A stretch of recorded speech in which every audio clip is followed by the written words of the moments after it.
Welcome to BaseballGuys.com. I'm Ray Flowers.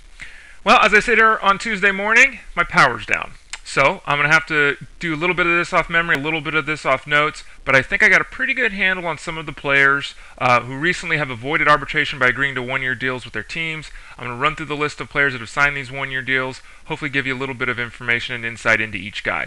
First off, the Twins, J.J. Hardy, signed a one-year deal for about $5 million. Last year was ruined by back injuries. He had a lot of ineffectiveness, caused him to be moved to the Twins. Great chance for Hardy if healthy, and early reports are good, for him to return to that 20 home run level that he flashed in 2007-2008. Pretty good move for everyone all around, and look for Hardy to have a nice, effective, cheap, solid fantasy season in 2010 if that back is healthy. Second player is Jorge Cantu of the Marlins. His one-year deal is for $6 million. Cantu, a little bit of a hacker at the plate, but he's shown some growth in the walk-to-strikeout ratio of late. He's a good bet for 15 to 20 home runs. Drives in a lot of runs, 90, 100 runs. Not a bad bet for a guy, $6 million, who can play both first and third if necessary. Marlins, forced by Major League Baseball to spend their money after they've been getting it through revenue sharing, have now inked Cantu and Johnson in quick succession. Also got Dan Uggla the other day, gave him a one-year deal for almost $8 million. Most powerful second baseman in the game after Chase Utley. Marlins are finally looking up, spending some money on their players. Third guy is Jason Bartlett of the Rays. One of the top 30 performers in the fantasy game last year. He was absolutely tremendous. He led baseball in his line drive rate, was in the top 10 in his batting average and balls in play mark. Those numbers should recede. Also doubled his home run to fly ball ratio. That's not something that'll probably continue. We'll see some regression from Bartlett this year. Still, $4 million for a guy who has a great shot to hit 300 with 20 steals. Very good signing for the Rays. Next up, we have Ryan Ludwick, who will get to bat fifth if everything goes to plan. Behind Albert Pujols and Matt Holliday, Ludwick's deal with the Cardinals is 1 year, $5.45 million. No reason to think he doesn't have a shot to knock in 100 runs batting behind those two guys. 25-plus home run power. Another good signing for the Cardinals, and one much less expensive than the money they lavished on Matt Holliday. Third, Huston Street with the Rockies signs a 3-year deal for $22.5 million.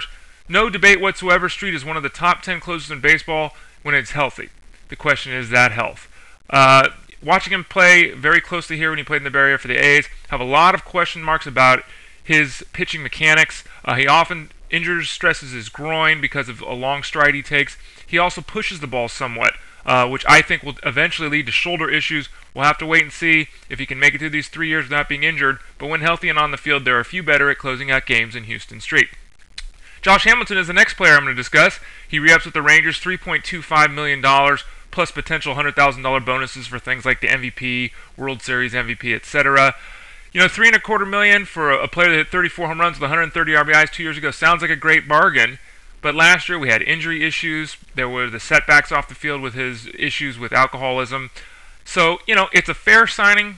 Can't turn down $3 million if you're a player. It's a good signing for the club if he's healthy. Got a chance to be part of a really potent attack there with the Rangers.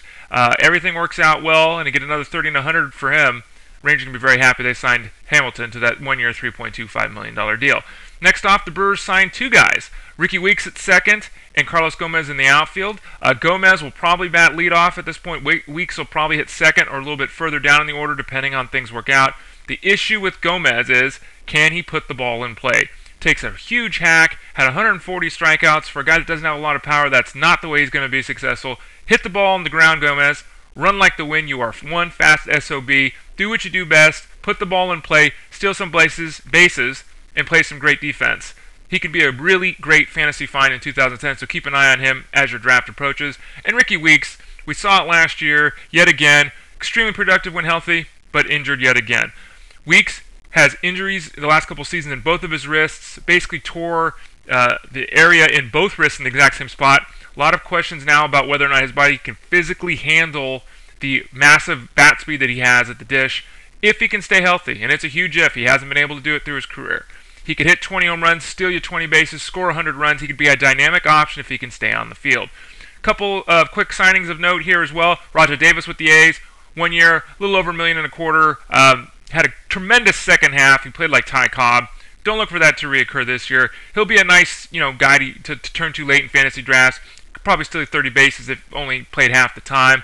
but don't look for him to be the hitter he was in the second half. He's just not that good. Fair signing for the A's. Get him pretty much on the cheap. Dodgers signed two guys, Sherrill, $4.5 million, James Loney, $3.1 million. The Sherrill signing is great. He forms a terrific eighth-inning bridge to Jonathan Broxton. Had a tremendous amount of success coming over to the National League last year. That should continue. James Loney wants a big money deal. Not a big power hitter for a first baseman, kind of in the mold of the Mark Grace type. A guy who'll hit you around 300, knock you, in 90 runs, hit 15 homers. Not ideal for a first baseman. That's why the Dodgers probably haven't lavished him with the big money deal. Loney's comfortable going with another small deal, thinking if he can improve his production this year, he's ready to hit it big next year. We'll have to wait and see if that happens. The Marlins signed Nunez to a $2 million one-year deal. All intents and purposes, he's the closer going into the year. Matt Lindstrom is now with the Astros. Look for Nunez to try to keep those walks down, and if he does, to have a lot of success there in Florida for that cheap price. And then finally, back to the Dodgers. Hong-Chi Kuo signed a one-year deal for about $950,000. A couple of years ago, when healthy, he was a dynamic option. Strikeout rate approaching 11. No one hits the guy. The issue with him is that he's had multiple operations on his elbow, multiple concerns with his health. If he can stay healthy, a Sherrill Kuo bridge to Jonathan Broxton would give the Dodgers a great leg up on winning the NL West in 2010. I'm Ray Flowers, BaseballGuys.com. Thanks, and we'll talk to you soon.